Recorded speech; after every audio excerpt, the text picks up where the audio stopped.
Hello there and welcome to episode 51 of Thought Bubbles, Sparkling Insights into Community Engagement. My name's Becky Hirst. I'm the author of For the Love of Community Engagement. I'm one of the co-founders of Global Community Engagement Day.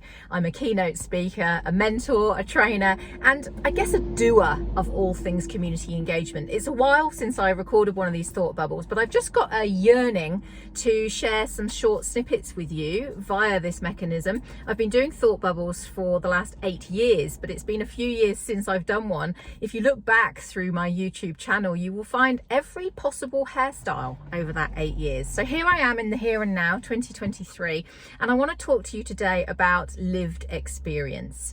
Look, if you're working on something where you're going to be making a decision and you want to get a decision right, or you're working on something where you're trying to solve a problem, it makes absolute sense to involve people who have a lived experience of whatever it is that you're working on. So let me give you an example. Right now, I'm sitting outside school at school pickup. Oh yes, I multitask. If the school, any school, anywhere, if you've ever seen a school, you'll know at school pickup time, drop-off time, it's chaos. There's traffic everywhere. Just imagine a school is thinking about reviewing its school pickup and drop-off times and how they can manage the traffic around that school. Maybe they've had some complaints from local residents about it, something like that. Yes, you might get together the principal and the deputy principal and somebody else, but it's so critical in something like this to involve people that are affected by it, or that are interested in it, that can bring that lived experience. Now, of course, in this instance, these people would be the parents, the grandparents who are dropping the children off. It would be the people that live directly around it and are affected by that chaotic time. It might, of course, be the children themselves who are dropped off and picked up. By involving people with a lived experience in something like that, you're going to gain all kinds of insights, perspectives, and of course ideas that you wouldn't necessarily get in just involving your traditional technical experts.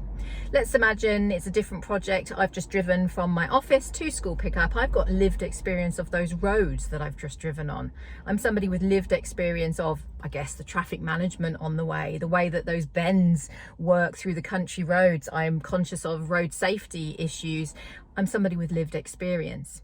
Imagine that I've just been doing that journey, but on public transport. I'd be somebody with a lived experience of that public transport. So if decision makers are thinking about how they might expand or reduce or change that public transport, it makes absolute sense to involve the people with that lived experience of it. So people with lived experience are everywhere. We have all got lived experience of all kinds of things. So I guess your homework from this Thought Bubbles, if we're going to have homework, is to really look around you, I guess, and think about who's got lived experience on what you work on.